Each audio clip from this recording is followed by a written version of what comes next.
Welcome back to Season 2, Episode 3 of Mostly Lifting Stuff. Noah here with Garrett, and we have an exciting episode for you today. On today's episode, we will be talking about some hot topics that we found within the fitness industry this week, as long as telling you who won Song of the Week last week. Was it Garrett, or was it me? I wasn't very surprised, I'll put it that way. You just spoiled it. Oh my word. This is an introduction, Garrett.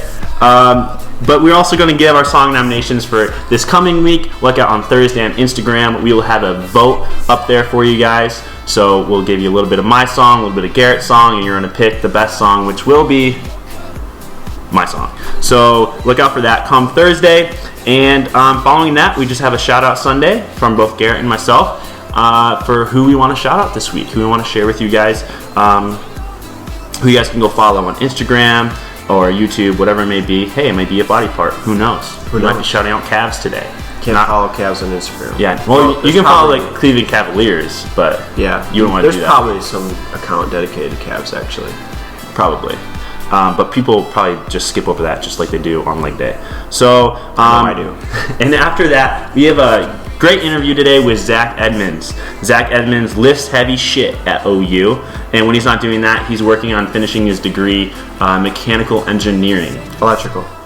Oh, electrical engineering. That's right, because you're electrical engineering. Same as me, so I messed it up. Nerd's a nerd, so, you know, same thing in my world. Yeah, you know. So you got real sciences, then you got questionable sciences. Yeah. It's hard to see between them, you know. Yeah, like mental health, the questionable science, for sure. And before his time at OU, though, Zach served in the Marine Corps. And we had the opportunity to sit down with Zach to talk training before, during, and after his time in the military. And then we also talk several other things about military life, transitions, even depression a little bit, and how fitness and nutrition have played a huge role in our lives and our transitions out of the military. So be on the lookout for that. It was a great interview. But here we go. This week's episode starts off strong. We're going to talk about hot topics. All right? Not the store either. Yeah. If you're still shopping a Hot Topic, like maybe go back to 2004, slap yourself, and stop buying stuff from there, because this is 2019. Yeah, basically. But for me, what I want to talk about was this little documentary I came across on YouTube this past week called The Powerlifter. And if you guys have been following us for any time now, you know Garrett is the powerlifter among us, and I am not. I'm pretty weak. I don't lift heavy shit. But this little video, at the end of it, I was like, I think I might be becoming a powerlifter now. Like, it was that good. Well, you can't talk yourself down like that either. What do you mean? I'm not talking myself down. You just said how weak you were. I mean, in comparison, this guy's deadlifting 800 pounds, and then and you're... It's time. It's all time. He's been doing it for 10 years. You've been doing it for 0 years. So 0 years. That's the difference. You're right. Yeah. Who knows? Maybe I'm stronger than he was when he started. You never know. But he was probably 12, and I'm definitely 24. So yeah, kind of old, honestly. Yeah. No, but it actually really put a little like predicament in my like, what do I want to focus on? I feel like a lot of people have that problem. I know I get asked that all the time. They come up to me and it's like, how do you know like what kind of programming to do? And I'm still on the search for like the next program I want to do for what I want to like focus on. Is it just hypertrophy? Is it strength training? Is it CrossFit? let's not kid ourselves. It's not CrossFit. Hey man, if you're good at CrossFit, those guys are nuts. Yeah, they are. But like, I feel like CrossFit. Gets a bad rap. Yeah. We're not here to shit on CrossFit, but I definitely feel like CrossFit is great for like the very novice and amateur person getting into lifting. Like, it can be fun. It can keep you interested, and you can lose weight and gain strength. It can be a good time. But then it's also really good for like the supreme athletes who have gymnastic background, who have powerlifting background and Olympic lifting, and like they put them all together, and they like cardio, and it's just like those two like little niches of CrossFit. Like, it's great for them, but people in between, it's kind of like, I feel like you might want to like work on like some strength training or something before you do that. Yeah, I mean, it gets a bad rap because I mean anything you do with bad technique is going to be dangerous. And CrossFit, I mean, a lot of it's timed. How many reps can you do? So that's where you see like technique fails for a lot of people. So it's not that bad. You Yeah. just gotta do it right. I'm a huge fan of the CrossFit Games. Like, there's coming up, I think next month actually. It's really soon, but I actually, when I go and do cardio, I still do some cardio every week because I like food. I'll sit down and I'll watch like Roach the CrossFit Games. I think that stuff is awesome. It's super motivating. So we don't hate CrossFit here. No. I just hate doing CrossFit. You just don't want to mix lifting and cardio. That's the whole part. That's the whole thing. Like, Yeah. you can't, for us, like, we just don't want to do them at the same time. For sure. But Garrett, let me ask you this. If someone came up and asked you, what program should I do, or what is your thought process when you're looking for a new program, what would you tell them? So obviously it just comes down to your goals. Like, for a while there, I was trying, like, I kind of thought I wanted to do powerlifting, but I wasn't fully, like, committed to programming for it. I was still like, I want to do lots of bicep training, and I want to, go after the pump and like that kind of thing. And there was like a whole semester where I was trying to do both, and it was very, very unproductive. So it was kind of a waste of time. I was at the gym for like 2 hours a day, long workouts. They're like 6 days a week, trying to do strength and like hypertrophy training at once. And when I would go to like my strength just wasn't advancing because I was expending too much energy. I was fatiguing my muscles too much, and I just didn't have my recovery wasn't good enough to match the workouts I was doing. So I think the first thing you got to ask when someone asks like what kind of training should I do, you got to first kind of break down what their goals are and where they want to go with what they're doing. Let's sit on that for a second. Like, you're talking about, you felt like strength training and hypertrophy were kind of opposing each other. Were you following a specific program geared towards power building, as they call it? Not or was at that it just time. like what you were just felt like you should be doing? Yeah, so basically what I did is I took a powerlifting program I had been doing, and I used the working weights for like several of the main lifts from that program, but then I added in my own accessory work. So my mistake there was that I was doing too much accessory work, compared to what I was doing strength-wise, and I was just kind of directionless with the accessory work. I would just basically go till I was done. I'd be like, oh, all right, I guess it's time to leave the gym. Like, yeah. I'm just worn out. Yeah, because I've done a 16-week strength training hypertrophy program, and I found a lot of benefit from it. Granted, you're a lot more deeper in the powerlifting side of things than I am, so it was more like body recomp for me and getting the strength back after breaking my back.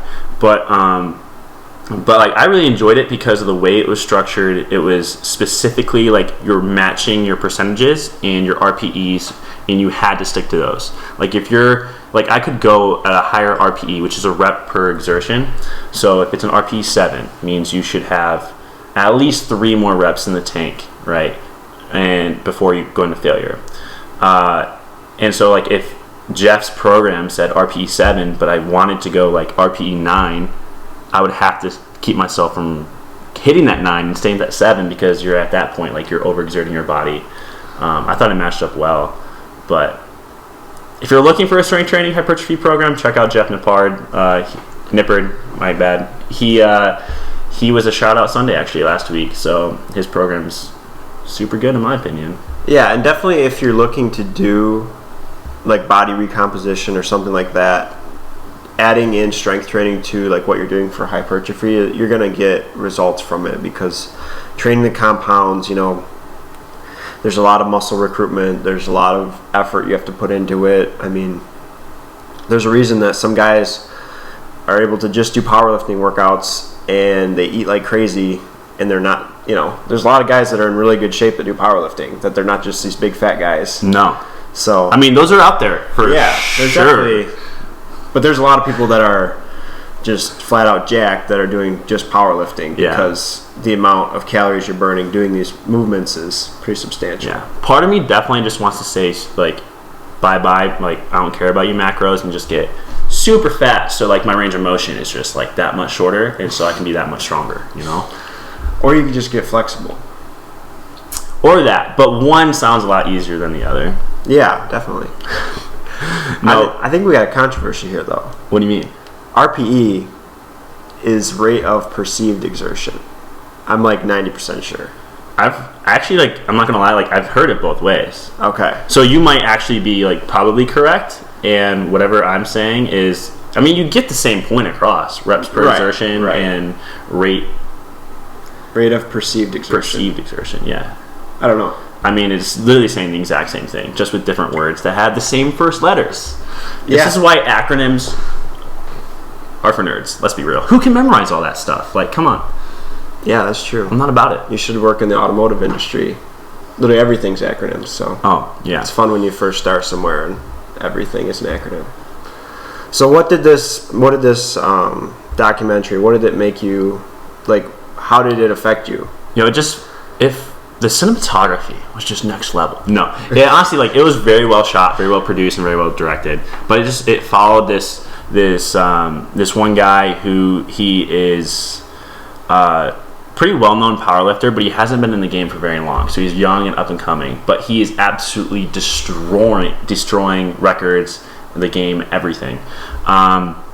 So he's still pretty young, and it just kind of follows him, his day-to-day life. His training had, like, sick training montages within it and everything, but also motivated you because it talked about mental health within it. It talked about how his reasoning and intentions and his goals behind powerlifting, and it kind of showed the progression of where someone was and who they've become, and not that that's the end of the road, but like where they want to go, and just like this progression, this forever moving upward slant in life of like, I'm always getting better, I'm always moving towards the next goal.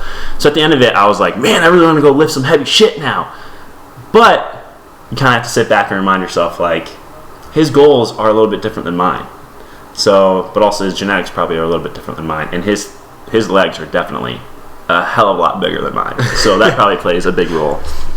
And that's the thing too. People will see people like training and stuff, and you'll get like envious of someone, and because you'll see them doing a certain amount of weight. But it's just everyone's in such a different place, and everyone has such different goals. Like you can't compare across and say, oh well, you know, he was doing his working sets with this amount of weight and blah blah blah. Well, you know, maybe this person you're looking at is taking steroids, or they're, you know, 50 pounds heavier than you, or, you know, like there's just so many things that go into it where you can't just like look at someone and say, oh, like, why can't I just do what this, like, there's so many factors that come into play. Yeah, like this weekend I went to this this local gym in Lincoln Park. Really cool gym, by the way. If you want to go check out a great gym for not just powerlifting but also for bodybuilding, overall incredible gym, probably one of the best I've been to Michigan. But they just hosted this non-sanctioned just event for the gym. And this one guy, he just came in off of his shift. He's a nurse, and he just came in and just the guys were doing last man standing for 1 rep bench press, and it was at 315, and he just hopped in, just not even warmed up, just shot up, and then he just went up to like 450 or 475 or something like that. He didn't win that part, but it was just crazy. He just came in just in his scrubs and just lifted that heavy of weight where like I can't even begin to dream to touch, and like completely warmed up and having all the smelling salts, and yeah, just all the motivation. So I looked at him, I'm like, man, freaking goals right there. I wish I could do that. But at the same time, like, he's been doing it for 12 years. Yeah, that's the biggest thing too, as far as like strength goes. It's time. You can't look at it on like even like a year-to-year basis. You got to look at, you know, how much strength can you add in 5 years. That's where you're gonna be competitive with things. Yeah. It's that old man strength. That's a real ass thing. Right. That's why Noah's strong. He doesn't even train that much, but he's just strong because he's old. So that's right. Wisdom, though, you know, hold a lot of good thoughts up at this noggin. Yeah. So speaking of that non-sanctioned event, that's our first shout out. It's Kirsty Barnes. That's right. Big old deadlift. So if you guys don't know Kirsty Barnes, slap yourself. Get with the times, all right? Go follow Kirsty Barnes on Instagram. You can find her on our page because she was episode number 3. That sounds right. I think she was episode number 3. Yeah. And it's honestly our highest viewed episode we've ever had, I'm pretty sure. Definitely is. For a good reason, because it's probably one of the best quality episodes that we've ever had. But she is 123 pounds, and she went into this event and she pulled a new PR on deadlift. 370 pounds. If you're not hearing that correctly, that's a 123 pound chick lifting 370 pounds. I don't know. My math might be wrong, but I think that's 3 times body weight. It's pretty much exactly 3 times That body is weight. 3 times body weight. Which is nuts. So to put that in perspective, Garrett is 230. Yeah. So 3 times that would be 690. Yeah, that's... Look at that I'm just gonna, look at that math. Come on. I didn't even use a calculator, guys. I saw him count on his fingers a little bit, but we'll let it slide. Yeah, fingers and toes, but, no calculator. But 390. Imagine pulling that just 370. It's either 370 or 690. I don't know what you're talking about. Oh, sorry, You're somewhere in 690. Yeah, 690. I was still thinking about her number. Yeah, that's nuts. She's a freak athlete. And she's really she did bodybuilding for a year or 2. This is untrained powerlifting. She's strength trained for sure, but she's used it in a way to kind of accentuate her hypertrophy for bodybuilding. And she just goes in there and pulls numbers that is ridiculous. I'm pretty sure if she was to walk into meet tomorrow for the 57 kilo class, she would just... Oh, yeah. She would win. She would do really well. By the snap of a finger. So, but that's our shout out. She killed it. So, yeah, she definitely did. And so, if you're hearing this and you don't follow Kirsty, go follow her. But if you do know her, go on her Instagram, give her a shout out, say congrats, give her a like. The video is up on her Instagram if you want to see her pull that 370. There's some sick angles, great cinematography and videography happening there because yours truly filmed it. But Kirsty, keep trucking along. Full support for you to follow this powerlifting career. I think you're going to slay at it, going to kill the game, and literally just take all this 57 kilo girls and just wipe the floor with them. Yeah, definitely. So, shout out to you, Kirsty. Job well done. Job well done. And moving forward, Garrett is about to start a new program. I know he doesn't want to talk too much about it because he is just dipping his toes in the water, as they say, splashing around, kind of just testing the waters, seeing if this is the way for him. But he's going to start this thing called conjugate training. Yeah, so conjugate training, it's popular. It was made popular by Westside Barbell, which is a big powerlifting gym in Ohio. Just countless world records have come out of there. The guy that runs that gym has kind of groomed this method of training where you have a max effort for upper body and lower body each week, and then also a dynamic training day. So definitely takes advantage, going to RPG, having a powerlifting gym with, all the toys. You got all the bands, the chains, you got, the monoliths, and just really gives me a chance to try everything out and try a different form of training. Because, the way I train for raw lifting, there's really not that much variation I can do for the lifts. So, if I'm going to train the same way, for the next 18 weeks or so leading up to my next competition, there's a good chance I'm going to get worn down, doing the same lifts, the same 3 lifts every day, or every week rather. So conjugate definitely, it focuses on a particular variation of a lift for a cycle. And I think the cycles, I want to say there's sub-cycles that are about 3 weeks, and then longer cycles that are 8 or 9 weeks. So just clarify that for the listeners, you are now going to be cycling. Cycling training program, let's put it that way. Oh, okay. So you'll do a certain... Still natty. Yeah. So okay. You'll do, definitely still natty.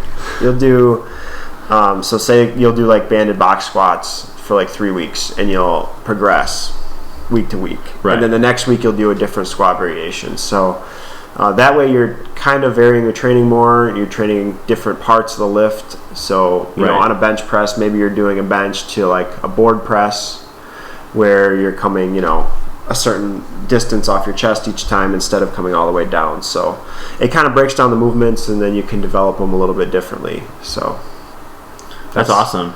I mean, I've never done conjugate training. I don't think a lot of people know about conjugate training.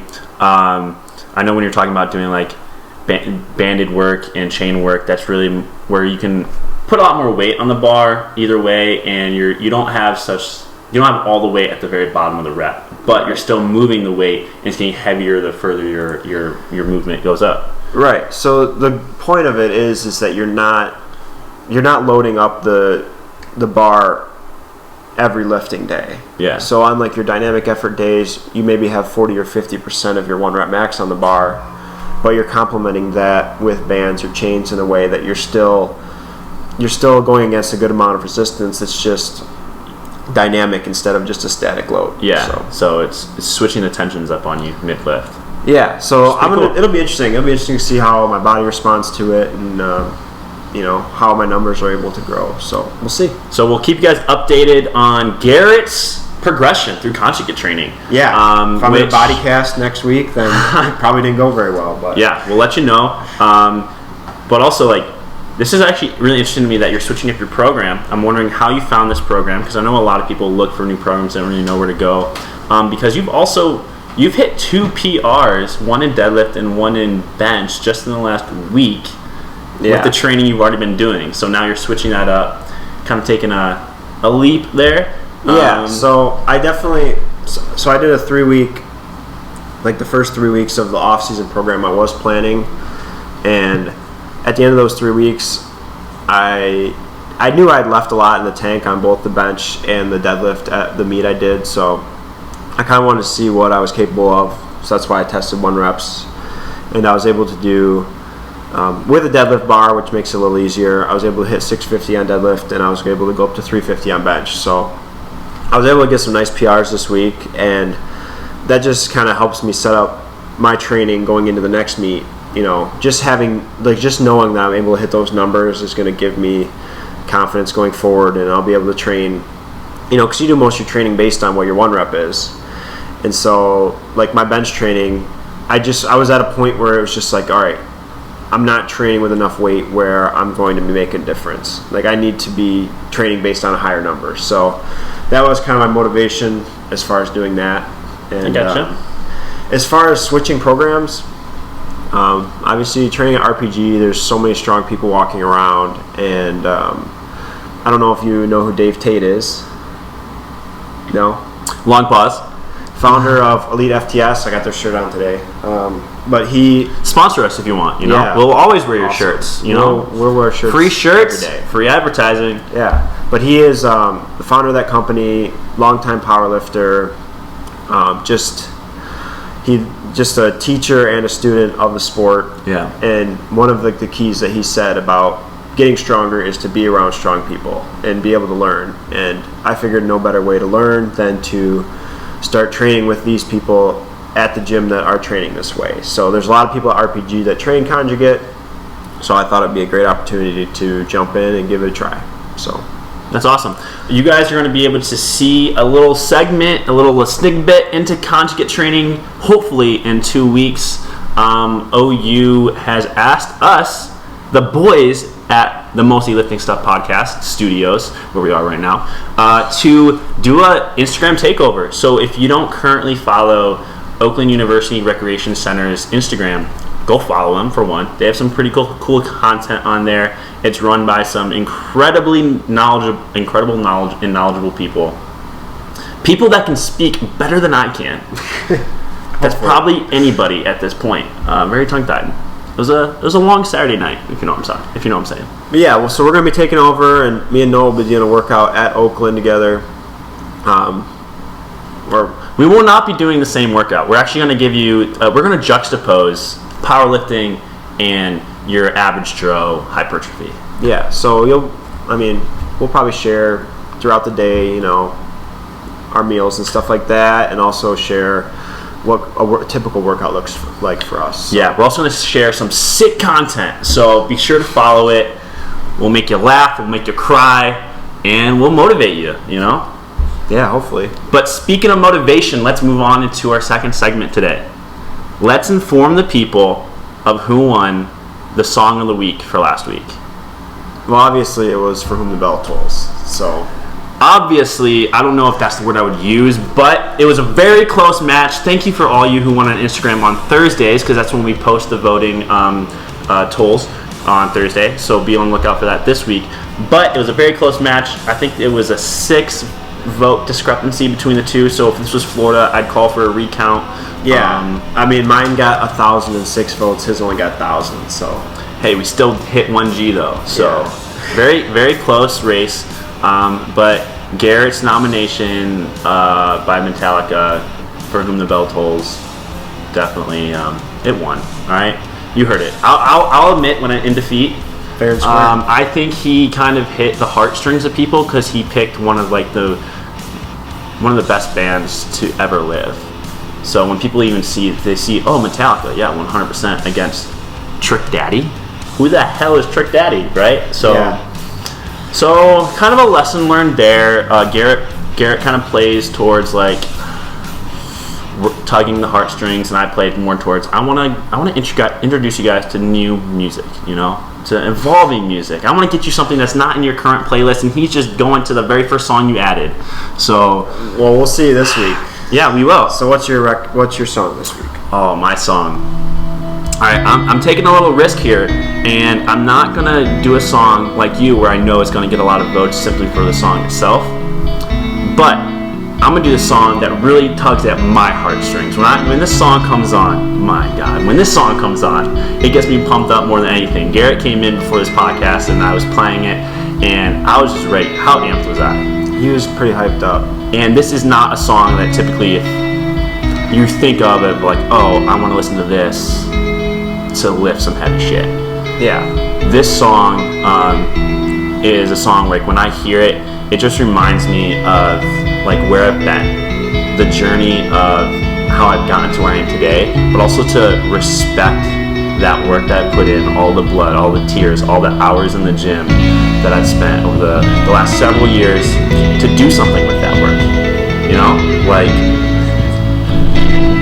He's a clown. I'm not a clown. This is genuine. Like, I get so emotional to this song. Like, it just hits me, man. Like, right now, I'm just thinking about it. I can't even hear it. You guys can hear it on the podcast right now because it's playing in the background, and you're probably already like, Noah, be quiet. I'm going to go to the gym right now and just rep it out.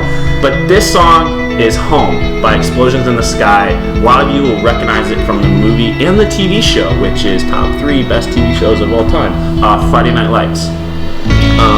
So that's Home by Explosions in the Sky. If you don't know the song, go open up your Spotify search bar right now. Just type in Home, you know? When Home pops up and you see 3 football players with back turned under the lights, that's the one. Hit add, hit play, and go get that lift in. And try not to cry, apparently, because Noah was crying when I got here, so.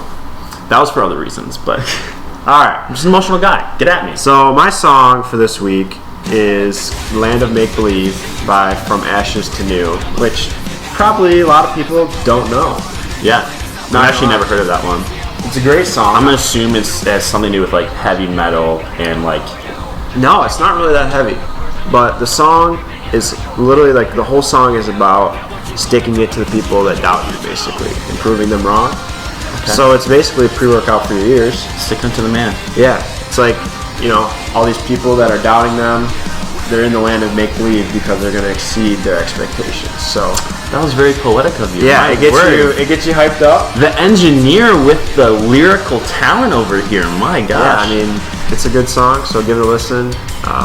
And then vote for it, obviously, because Noah's instrumental songs, like, how can that win? I just don't understand that. So what do you have against instruments, man? Nothing. I just think my song has so much power behind. My song has so much power behind it. It doesn't even need words. My song is the engineer of songs.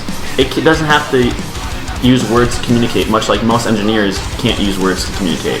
So, wow, yikes! That's not very nice. Yeah, I hope our listening base is not mostly engineer based, because then I'm gonna get like asked to leave the show really quick. Yeah. Probably. So, all you engineers out there, I appreciate you. But go vote Thursday. Vote for home. And moving on into our third segment of the day. We touched on half of it already. We gave you a glimpse. Now you're here for the whole picture. This is our Shoutout Sundays. Garrett, the podcast shout-out, I would say, goes to Kirsty for the week. Kirsty, you're incredible. Yeah, congrats. That's awesome. Yeah, you're strong, way stronger than Garrett, for sure. Definitely. But for my shout-out this week, I wanted to do this shout-out because it ties in with the episode's theme. And it's, we talked with Zach this week, and Zach's he's a veteran. I'm a veteran. Garrett kind of looks like a veteran. Kind of has a jarhead haircut right now, but to each their own. Gotta wear the flag too. So. Oh yeah. He's more veteraned out than I am right now. You got a flag. Oh, I do. Yo, America. Wow. But my shout out actually goes to somebody who really gave me probably just as much knowledge and motivation within fitness, nutrition, in the gym as Jeff Nippert has. But this is Nick Bear. And he is also a U.S. Army veteran, but he is a YouTuber and a supplement company owner and apparel, because if you can't see, Bear, it actually happened on accident, not even gonna lie. But most of my workout shirts are actually from them. Nice. But Nick, he shares a lot of awesome stuff. He's competed in bodybuilding. He has a background in education and nutrition. And while he was serving in the military, he really wanted to create the best nutritional supplement company, because he always found you never could trust products a lot of times when it comes to supplements, and you still it's a weird world out there when you come to try and find quality supplement products. So he started this company in the basement of his parents' house, and then kind of grew it while he was in active duty, and then when he left the military, he went full time, and he has created so much content on bodybuilding, but also CrossFit, and now he's doing prep for an Ironman. He's just all about challenges. He does the Daily 100, which is a challenge of 100 reps of something, or something along those lines. He's competed in multiple marathons, but he's just this jacked dude. But he is a very positive and influential voice within the veteran community. His company is veteran-owned, obviously. But BPN Supplements, Bear Performance Nutrition, they are a company that I go to for all of my supplements, pretty much. Them and one other company, but their stuff is great. So if you're ever looking for a really good pre-workout, or you're looking for creatine, if you're only starting out like we both, that's our number one suggestion. If you're just getting the supplements, get on that creatine. But they also have incredible protein powder too, and Intraflight, so they got BCAAs and stuff like that. So go give them a check on Instagram, maybe buy some of their stuff, but also go to his YouTube and check out his content. It is high quality, got some sick angles, and overall, you won't be sorry. Nice. Good shout out. Thank you. Not as good as Kirsty, but still a good shout. Yeah, Nick, he has no clue who I am, and so he'll probably never see this unless you guys go to his Instagram and comment and let them know the boys at the Mostly Lifting Stuff podcast sent you over, and who knows? Could happen. Yeah, maybe one day we'll become big and famous, just like Nick Bear. Yeah. So that's a good transition into our episode. Yeah, because our episode, as we said, is with Zach. He's a Marine. Was a Marine. Once a Marine, always a Marine. Is that what they say? The few, the proud. I wouldn't know. I could care less, to be honest with you, because it's about Marines. But I do care about this interview. This is a great interview. Yeah, you guys are gonna enjoy it. So yeah, so check it out. Here he is, Zach Edmunds. Enjoy. And we're here with Zach Edmunds, aka at Zach_Eddie93 on Instagram. Go follow him. He's got some good content on there, but welcome to the podcast, Zach. Thanks for having me. Appreciate it. First thing that we want to do is just introduce yourself to the listeners. Give us a quick elevator pitch of who this Zach Eddie93 is. All right. Well, I mean, that's just my Instagram tag, but Zach Edmunds served in the Marine Corps 2013 to 2018, so recently separated in the past year and a half. Served as an avionics technician, stationed in Miramar, San Diego, and then last 2 years were in Iwakuni, Japan. Lots of fun, lots of good stuff, lots of shitty stuff, but it comes with the territory, I guess. Currently enrolled at Oakland University in Michigan here, majoring in electrical engineering. Working for General Motors up the street in Pontiac, so going well. Engineering. So we got 2 engineers today and 1 dummy. We'll let you figure out who's who. 2 electrical engineers at that. Electric engineers. Wow. Electrical. But today's episode will be electric. Yeah, basically. Yeah, totally. Engineers aren't boring whatsoever. No, not at all. A little nerdy at times. Yeah, we'll let the listeners figure that one out for themselves. They'll be the judge. Yeah, the true judges. So you said you were in the military, in the Marine Corps, and what was your job? So I was an avionics technician. Basically dealt with all of the computers, radar systems, countermeasure systems on the F-18 Hornet. Kind of an old transitioning platform being replaced by the F-35 Lightning right now. So, but still, amazing pieces of machinery to have out there when they work. Keyword: when they work. Right? Isn't that so hilarious? Like when I see commercials like built military grade, I'm like, oh, so they break every single day? Right. Because military equipment sucks. Like, so you're telling me it's from Vietnam by military grade? Yeah. So, with your experience in the Marine Corps, do you feel like that's kind of helping you with your school? You have, a lot of background knowledge. Like, how far along are you in the program? So I just started this past winter semester, so it's currently going into the second half of the summer semester. Freshie. Yeah, I'm still fairly new to all of it, but the Marine Corps did give me a clear, concise way of like how to go about learning different things, especially when it comes to school material. As a high schooler, I did not take it seriously at all. I was way too concerned about my social life. I had other stuff going on, so definitely the military gave me that experience to, actually know how to learn something instead of just kind of, I guess, winging it, But I'm definitely more interested in like the school aspect of things and learning than I was way back when before the military. I think like being in classes, you see such a wide variety of people. You have a good group of kids that are, just out of high school, but then you have a mix anywhere from 20 to 60 in some of the classes I was taking.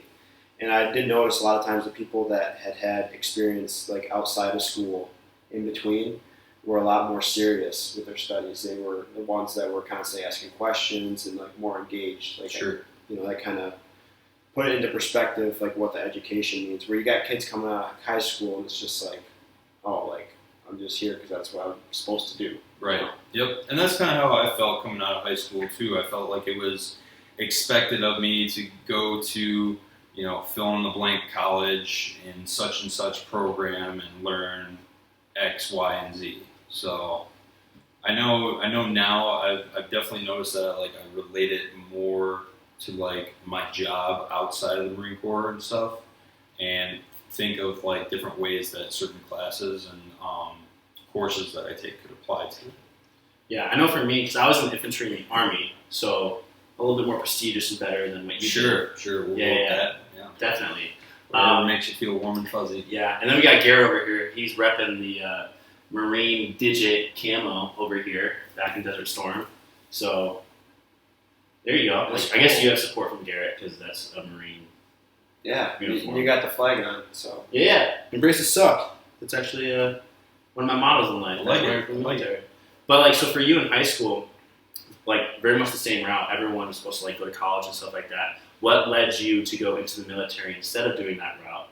Because for myself, it was I don't really see myself as a student. I don't really care about Right.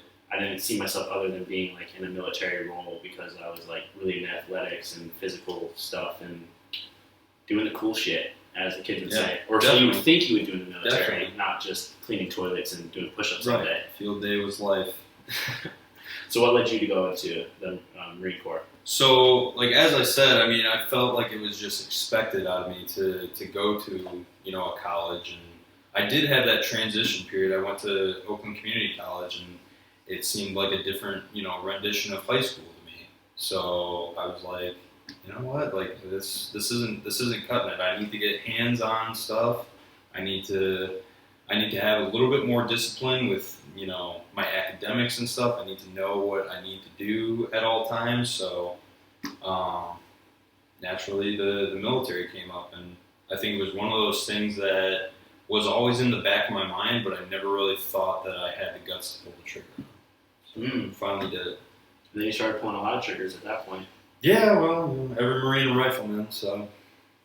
Yeah, we were actually just on his Instagram, and I was scrolling through, and I saw a lot of your Marine pictures. Again, go follow him at Zach_Eddie93, because there you'll see what Marines do best. If you scroll down a little bit, you'll see him and two other guys laying in the bed together. Yeah, So, those, yeah. For those of you at home, those are my brothers waking me up on Christmas morning because I had jet lag from coming back from Japan. Ooh. So there is a backstory to that. It's not all, you know, fun and games, as they say. Yeah, it's not all just Marine Corps stuff. Right, sure. Totally. Okay. But so when you were entering the Marines, so it sounds like you had a year or two after high school before you entered. Yeah. So what was the training like before you got into the military, like in fitness? What role did that play in your life? And then how did that transition into like when you went to boot camp? So when I got out of high school, I was, you know, fresh out of the breakup, you know, as they say, relationships and stuff.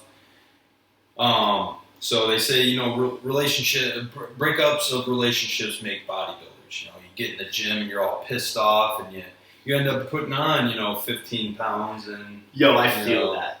however many months. So I actually did put on about 15 pounds within one summer. Just getting in the gym probably 2.5 hours a day, at least 6 days a week.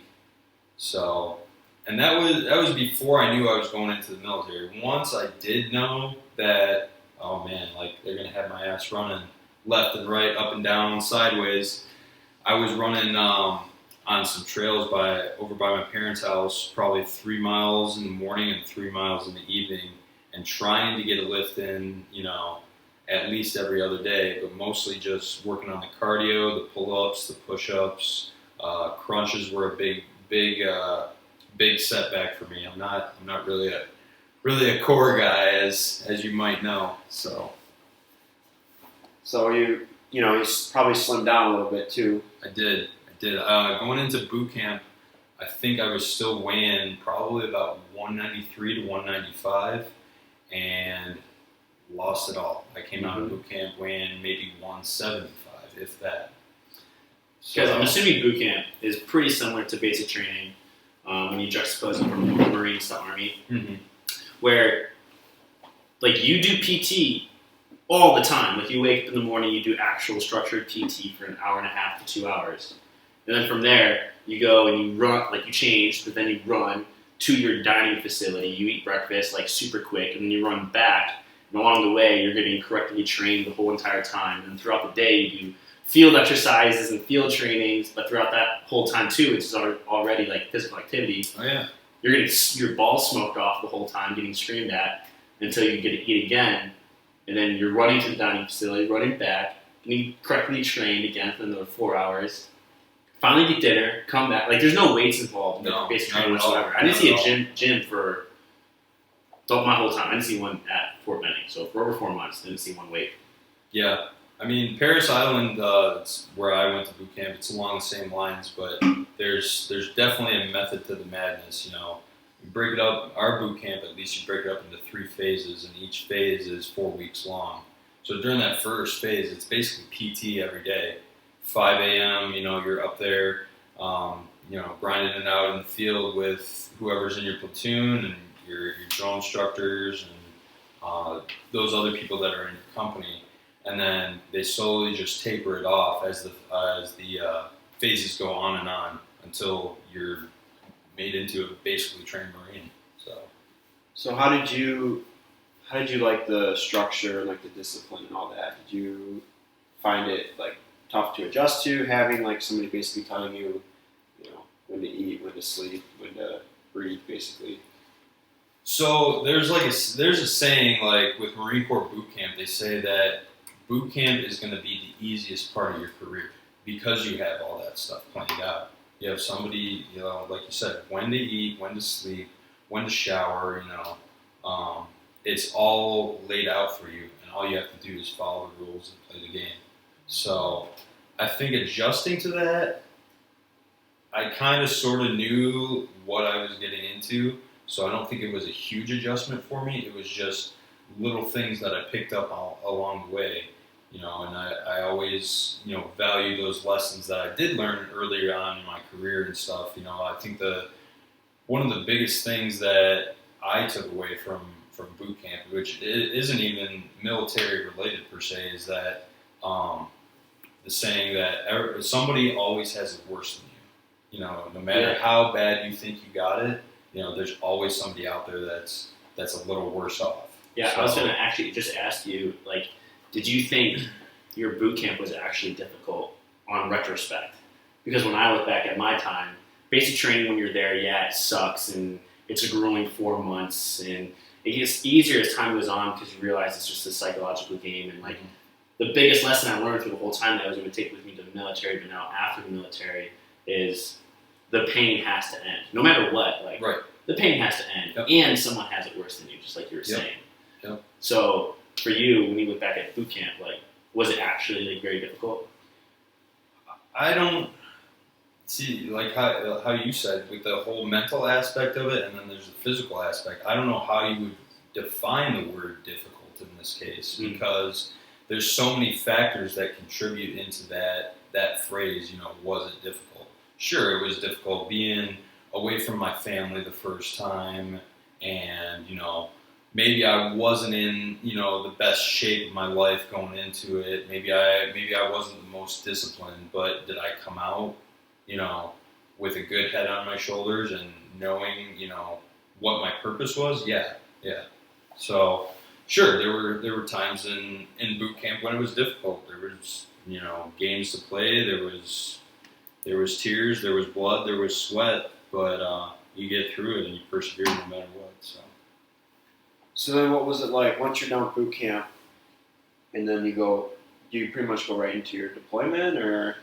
No, so immediately after boot camp, you're given a mandatory 10 days of what they call boot leave.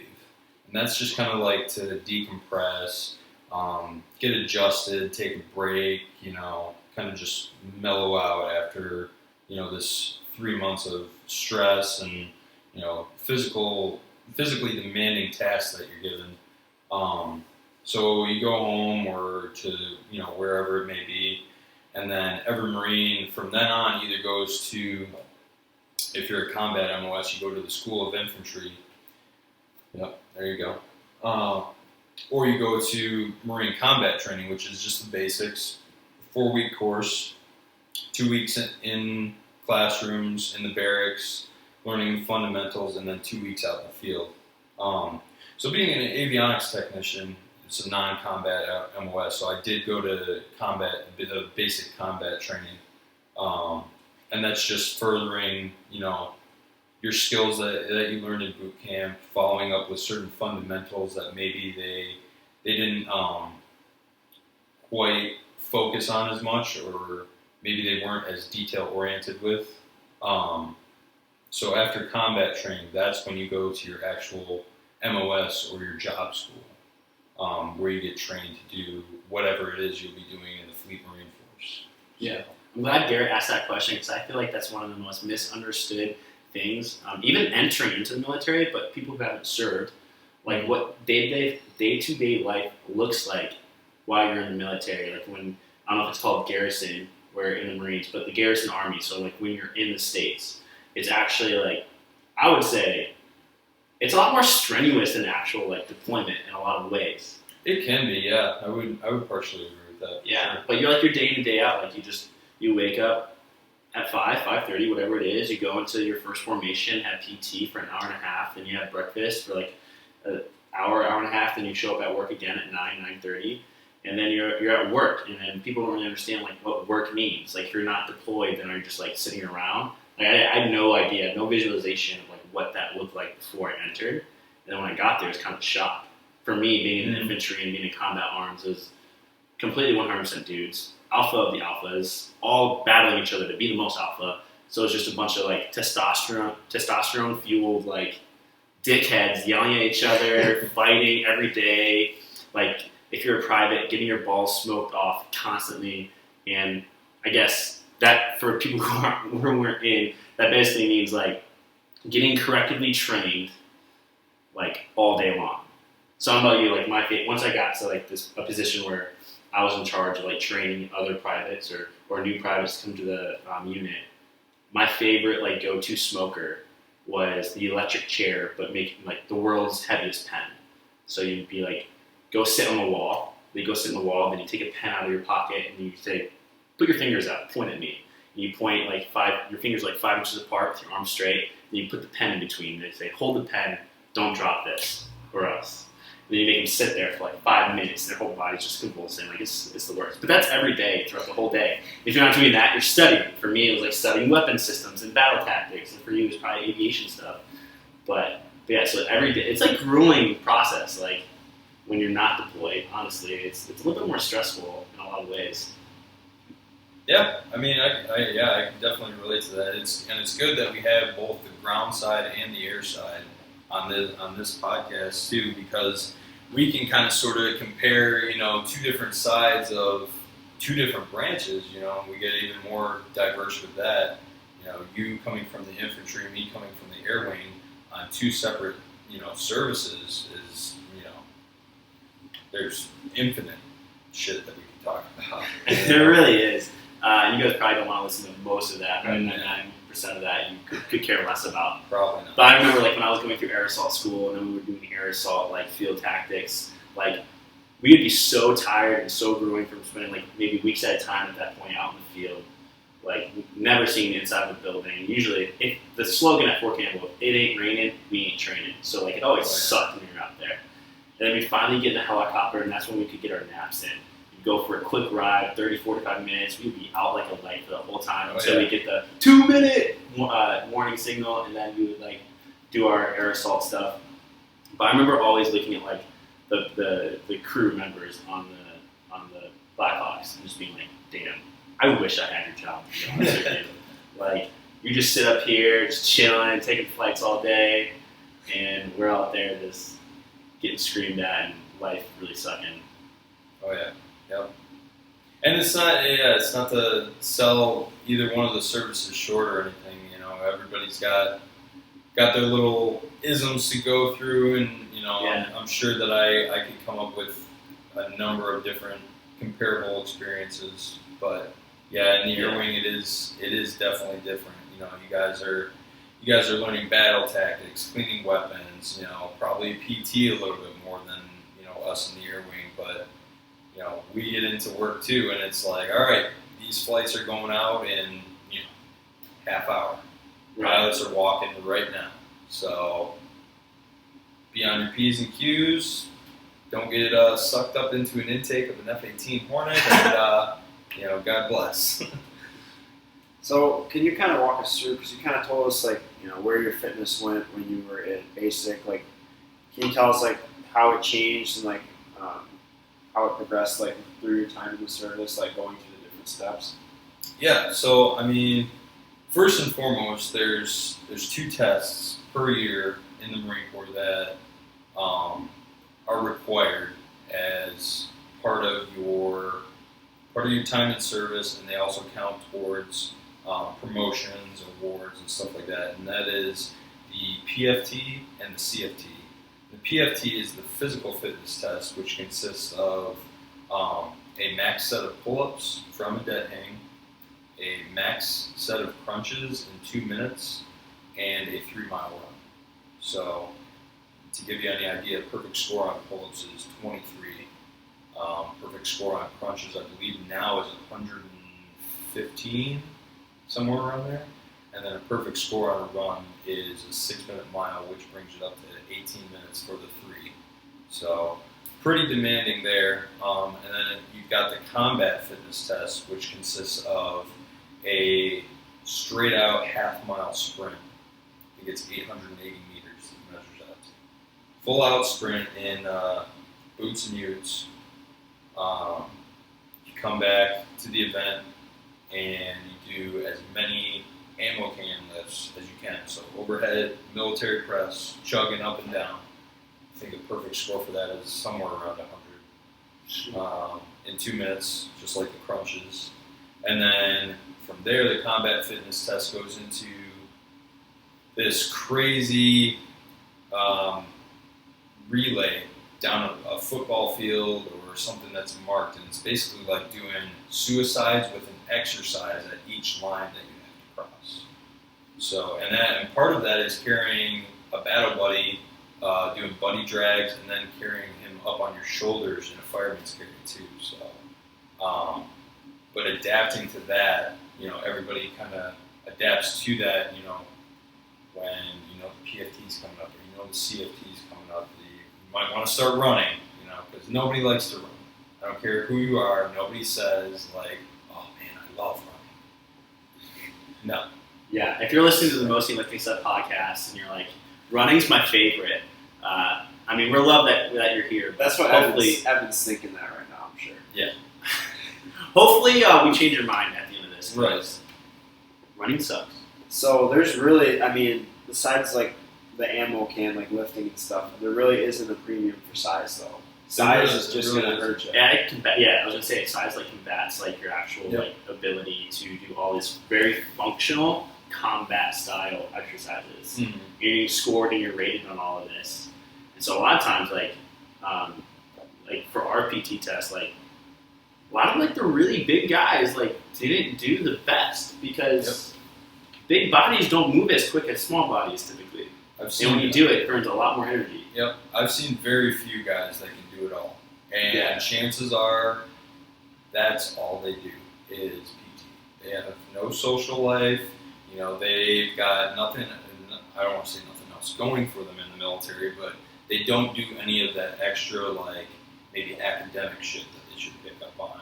Or they don't do, they're not proficient in their job as well. Right. So, yeah, I know there's several guys that the guys that did super well in scoring really high on the PT test in our unit are guys that actually are very into CrossFit nowadays. That they're actually my team leaders growing up, they were very into circuit training, functionality, kind of fitness related activities, and they always scored super well. But they somehow really balance. We do all this circuit stuff in the mornings and all this stuff, but then those are the guys that actually taught me powerlifting. That's how I originally got into it. They would bring me to the gym at night, and it'd literally be another 2-hour session after your full day's work, especially as a private, you smoke all day, and then doing weightlifting, where they balanced it really well, but so many guys didn't. Where they you can be the strongest dude, but at the same time, your score is shit on the PT test, and you just never get promoted. You're just a third enlistment specialist. Yep. And with downsizing going on right now, especially when I was getting out, it was hard to re-enlist. So you best believe if you fuck away a PT test, then and it's that bad that it's just consecutive, you're probably not going to be able to stay in the military. Right. At least that's how it was from my end. If you had one mark on your report as got in trouble for underage drinking or you're a shitbag.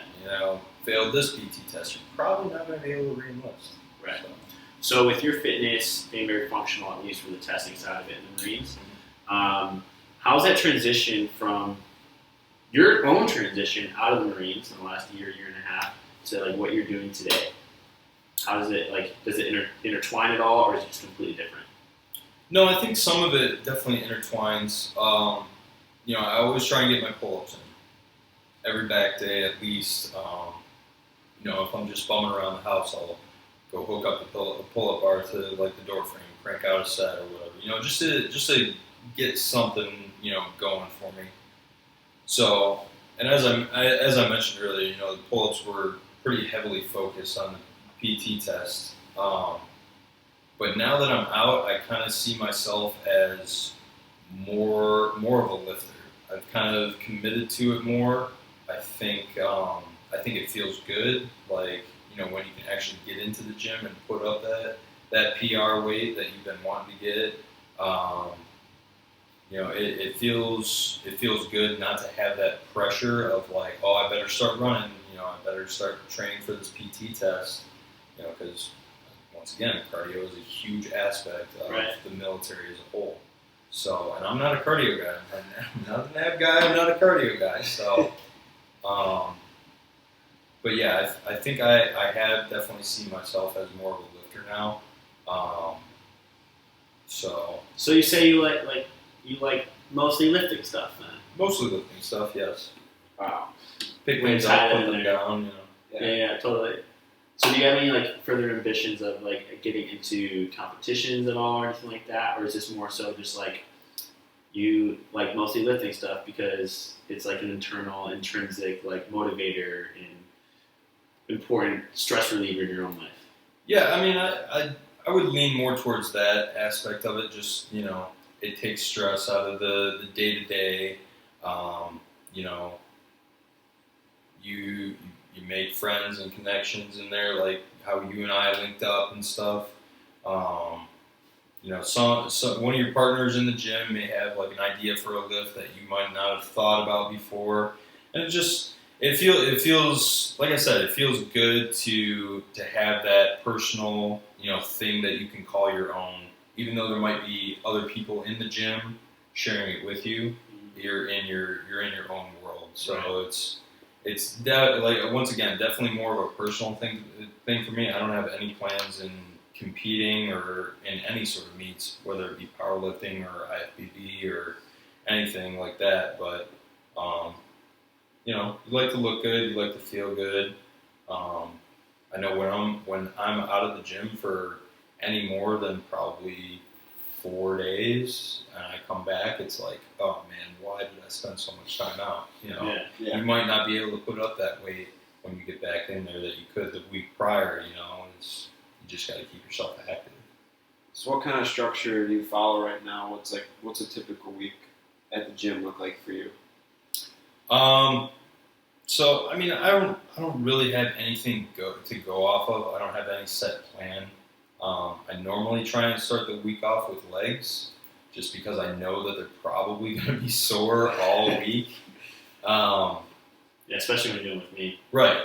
Because we don't take it easy when we go with each other. We do not. We just got shoulders in before this, and we were doing shoulders, and I just remember, like, especially front raises, we're trying to like out rep each other basically, and just getting it rep after rep, just trying to, you know, get as much muscle torn as we can, you know, and it's just... Yeah, it probably wasn't the smartest, but it was hypertrophy right there with you. But yeah, we kind of lifted with our egos today a little bit. The very last exercise we did was abs, and we're doing 100 leg raises for reps. We were going to do 4 sets. I did less sets than he did, and I did 100-to-1 to represent 101st Airborne Division Army. So... no comment. Yeah. So I just had to show him up a little bit by 1 rep. So much effort. But no, it's definitely a good competition, you know, going in there, you know, you can really vibe off of each other, you know, as far as gym partners go, but, you know, always, you know, it's that one-upsmanship that it really takes you to that next level as far as lifting goes. So if someone was to come up to you today, like say at OU's gym, and they can recognize you, because people at OU can kind of, even when you didn't serve, you can kind of tell who was in the military before. Sure. Unless you're Garrett. That was actually how Garrett and I met. It's like, why in the hell is this kid wearing this fanny pack staring at me all the time? You know, you don't wear the fanny pack. You bring the fanny pack. Okay, the kid with the fanny pack. Yeah, it holds all like your wrist wraps, your smelling salts, all your go-to gym needs and necessities. You know where my mind went though, when the kid with the fanny pack is staring at me. Yeah, he had a super ego at that moment. But I go up to him one day, I'm like, did you serve? And he was like, no, but thank you, kind of. But other than Garrett, like, you can kind of tell us military guys out from in the gym. So if someone was to come up to you, Zach, in the gym at OU and be like, hey man, you served, right? What do you think about it? Like, do you think I should get into it or what? What are your thoughts? Well, I'd probably just kind of try and like feel them out, and kind of get a feel for how serious their question is. Should I get into it? Is pretty broad. Like, well, what branch were you thinking of? Well, I was thinking the Air Force. I'm like, okay, that's a great fucking branch. If you want to have the lap of luxury, go ahead. If they're serious about getting into another branch, obviously I can tell them what little I know about the Marine Corps, and just going off of maybe what you told me, or maybe I'd refer them to you for Army related stuff. But I think OU has a pretty good veteran base. As far as the student body goes, so there's multiple resources to just find out some general information. But chances are, if they're in the gym and they're going to school, they've probably got the right idea. And if the military is something that they want to take seriously, then by all means. But if they're halfway through their college degree and stuff, I tell them just finish out your degree, and if you're still serious about serving, go in as an officer, a commissioned officer.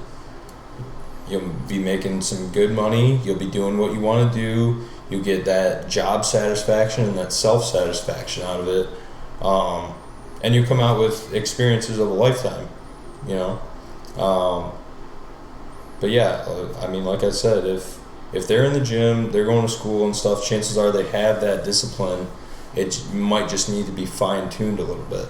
Yeah, I would actually give pretty similar advice if someone came up to me and asked me, because I had if you haven't heard episode 10 of season 1, we went into like my experience in the military. So if you're interested about that, go back and listen to that.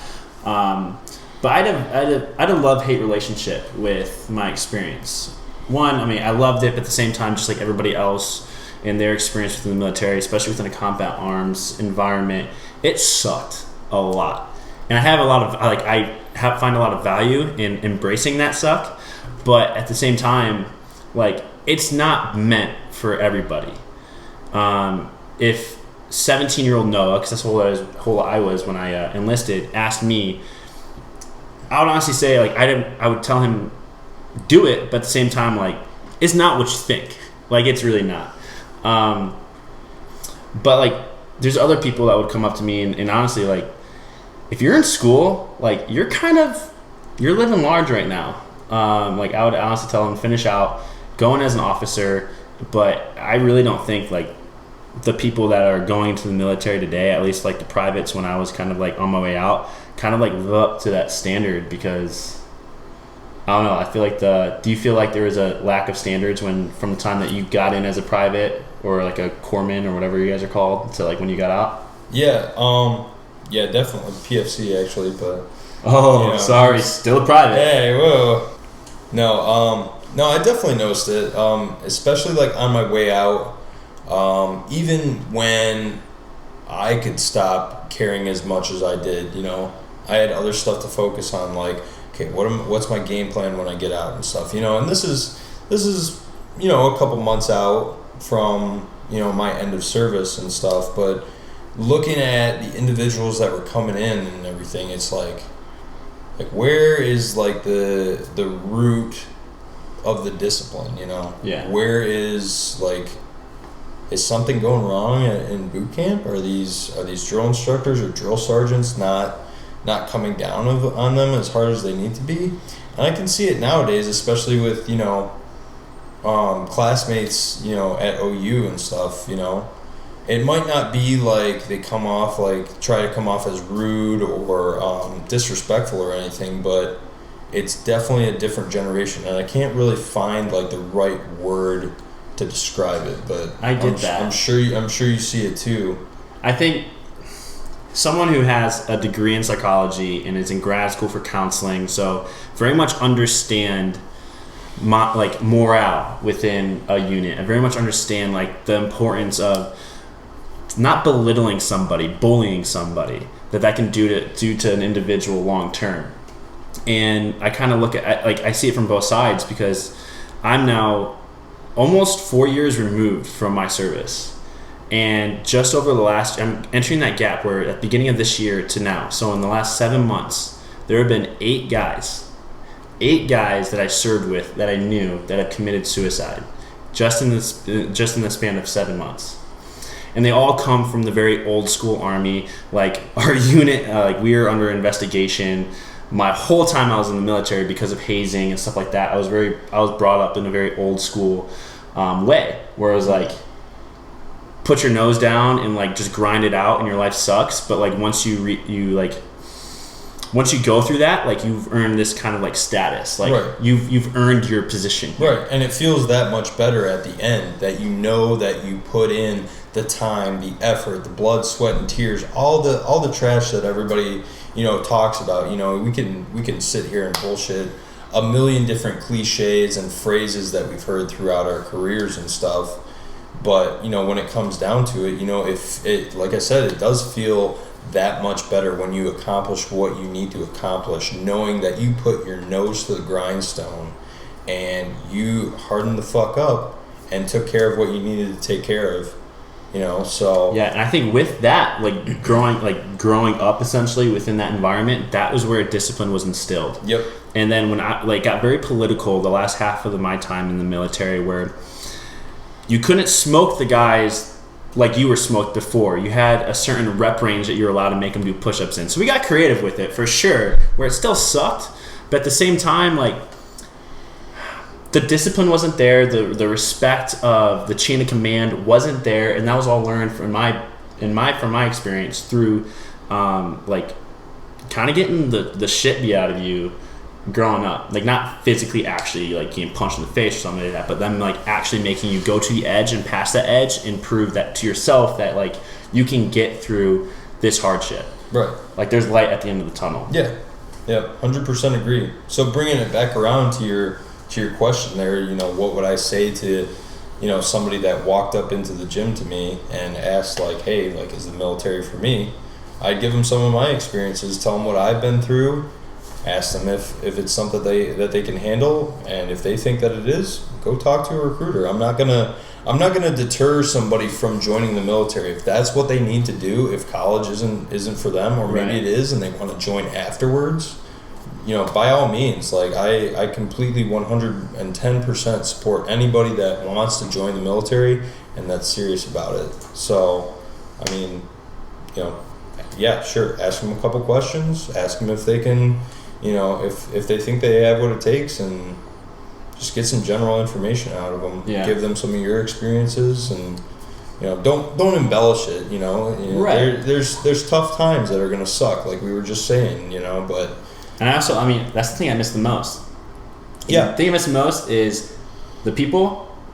The thing I miss the least is also the people. Right. So keep that in mind. But the going through the suck, the nights in the field where it's like negative 10 degrees outside and you just have to sleep under the stars, and so you're cuddled up with 3 dudes and it ain't gay at all. Like it's like survival at that moment, kind of thing. Yep. But that's honestly like my mind when someone asks me, I instantly go to like mental health. I mean, yes, that's where my whole career is based in, so I kind of think about that aspect of it. Is, do you seem like a mentally like strong individual where you have coping mechanisms to get through all of that, go through all of that? When you transition out, even the strongest men I've ever known in my life like aren't here, but I am. I don't know why that is, but like, so I would be very hesitant to tell someone, yeah, just go for it, man, because soon enough they're going to be in those shoes. And you don't know what side of the aisle they're going to fall on afterwards. Yeah, and it can't be as black and white as just go for it either. You do have to pry a little bit with people that are interested and think that they have the mental capacity to overcome what you and I have gone through. Because chances are, if you do have the mental capacity, then you have the physical capacity. Yeah. Because your brain will tell your body what to do. You can get over that next hill. You can lift, however much weight you need to get up. So it is very, very much so a mental game. So a couple things that come to mind, like just talking about like having that person come up to you at the gym. Like I think that's something great that like all of us were able to do, because you go to a new university. coming from wherever. Odds are you might know a few people, sometimes maybe none, coming in. But just by going to the gym, you're putting yourself, with a group of like-minded individuals. You start building like that network. They call it like networking for like a job, but like it's still like a network you're building where you have these people that you can rely on or you can do stuff with and all that stuff. And there's just this level of mutual respect where I see Noah and I know like he's working hard, he's working on himself, so that makes me have a level of respect for him. Where if I just like walk past him on the street, or saw him on campus going to class, like I don't know what he's, I don't have that perspective on what he's done. So everyone has that respect for each other. Mm-hmm. And I think just having that network makes such a big difference. I mean, I would say like at least half the people I met in my 4 years at Oakland were at the gym. That's where I met them. That's where I developed, some sort of bond with them. Yeah. Right. Not to get sappy on the listeners, but like I honestly don't know where I'd be in life. Emotionally, psychologically, physically, I don't even know if I'd be here, like truthfully, like if it wasn't for that like-mindedness, because that was the thing that was completely torn from me when I transitioned out of the military. And when I say torn, like it wasn't my choice to get out of the military. I was medically retired due to injury, and so it was just all of a sudden like you're out of the only environment to be true with like-minded individuals. Even though I would say it's a pretty unhealthy environment, it's still the only environment and you feel supported into it. And so when you transition out and you get into this new environment, civilian life, something that you don't even know anything about, somewhere that you don't feel like you fit in because you're so different from everybody around you because there's no like-mindedness because you don't have any similar experiences. Mm-hmm. That's where the gym came in for me of reinstituting that like-mindedness, like that respect. Right. Like I'm grinding, you're grinding. Yep. And kind of like the same like passions and philosophies in life I've all found through OU's gym. And I don't know if that's been the same for you, but that's honestly been like the greatest coping mechanism in my whole transition out of the military. Yeah. I mean, absolutely. I couldn't agree more. I mean, just having that sense of camaraderie and that little morale boost. I know I'm getting a little more military now than some people would like, but that's really what it comes down to. You're all there for a common interest and a common purpose, and having the gym there, having familiar faces and stuff. I think that really brought it home for me as well, and I know that it's definitely something that I needed to go along with a job, a full-time job, a full-time school. Just closed on a house, as a couple weeks ago. So it's a whirlwind of quote unquote adulting stuff, but I think that's where the gym comes into play, as we said, that stress reliever, that release and everything, and just having people with a common interest there that really ties it all together very nicely, similar to the military, for me at least. Yeah. So yeah, I couldn't agree more with you. Another point, just when you were talking about like the old school versus new school mentality, I mean, I kind of see it like within powerlifting even, and going to the gym even, like bodybuilding. You see like the old school people, like they all think like the new school is like soft. Mm-hmm. They all think, oh, like they don't train hard enough, they don't do this hard enough. Like in the new school, you got a lot of people that think differently, so they're trying to pave their own way. And where you get that disconnect is where like the new school doesn't have that respect for the people that have been there, and like training methods have changed so much, like in powerlifting alone, bodybuilding, like there's not too many people that are out there doing the 4 or 5 hours in a gym a day anymore, because they realize there's science behind it that's showing that that's not the best way to do it. So maybe the old school guy thinks, oh, these kids don't work out enough because they're going to the gym for an hour, 2 hours, but the people that are doing that, they're doing it for a reason. They're not just like soft. So I mean, you obviously have like that disconnect, but you gotta learn. Learn from the old generation. That doesn't mean you have to do everything the way they did. Learn from their mistakes. It also doesn't mean what they're doing is wrong either. That's why I find like the importance of not just individualization within the medical model for things in that you're recovering from on the physical side of things, but also like in the gym. It should be an individualized plan. And some things are going to work for one individual and some things aren't going to work for the other. And I think that brings the beauty where you can combine old school and new school, and you have two like very valid approaches, but at the same time not be closed-minded enough where you think this is the only way kind of thing. It's again, like we keep bringing this up on the podcast, but being a sponge, being around people of different niches in the fitness world, like that just it adds to your own individualized plan, rather than just being like, I'm going to stick to myself and kind of like just do my own thing, because at that point you're going to cap yourself out on where you can go. Right. When you refuse to learn, that's when you basically are setting your ceiling. Yeah. Mm-hmm. And that's where so many people get caught, is because, they get stuck in a rut doing this, this way is the only way type thing. And it's like, you just got to absorb. I mean, you could be the strongest person in the world, but I'm sure there's somebody that has better technique, or somebody that does, just something, maybe the smallest thing with their grip or something, but you can always learn from them. So. And that's the worst thing about the military. Yeah, right. It's my way or the highway. Right. Those butter bar lieutenants doing pre-layouts and a layout, and those who've served, you understand. Those who don't, educate yourself. I mean, really, when it comes down to it, if you want to know more, just ask. Yeah. I with how we've been talking about lifting and stuff, different methods of training and stuff, I would say the phrase "knowledge is power" could never be more true. Whether it's you're stuck on a class assignment and stuff, you need to to ask for help. Whether it's lifting, how we just discussed, or whether it's that scenario when somebody comes up to me in the gym and says, "Do I have what it takes to be in the military?" Well, educate yourself. Yeah. Ask the right questions, and you'll get the right answers to what you've been looking for. Speaking of asking questions, we have one last question that comes from this week's listener question of the week. Ooh. Shout out to Kirsty out there. Hey. She's the one that came up with this question. She wants to know from you, Zach, what is the most valuable lesson that you learned in the military that can translate into fitness or your life as a civilian today? Boy. Yeah, she went deep with it. That's very specific. Yeah, put you on the spot too. Yeah. So I would say, and it goes along with this whole theme of what we've been discussing. I would say the number one lesson is always strive to persevere. Whatever challenges life can throw at you, whether it be physical, mental, psychological, like anything, you name it, always strive to persevere. Don't quit. Don't ever give up. Always strive to persevere, whatever the challenge is. It could be as simple as making your bed in the morning, or getting that right meal prep in for the week or something.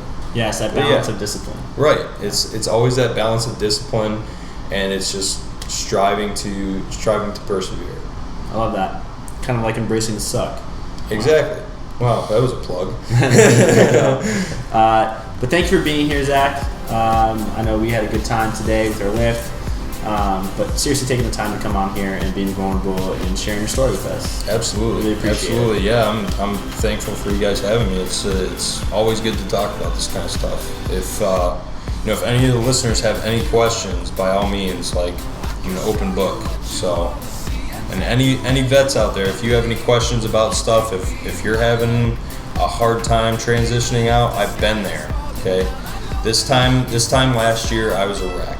So it's really amazing to see what you can overcome within the past 12 months, especially being around guys like Noah and Garrett here. So if you guys have any questions or if you have any concerns, don't hesitate to talk to us.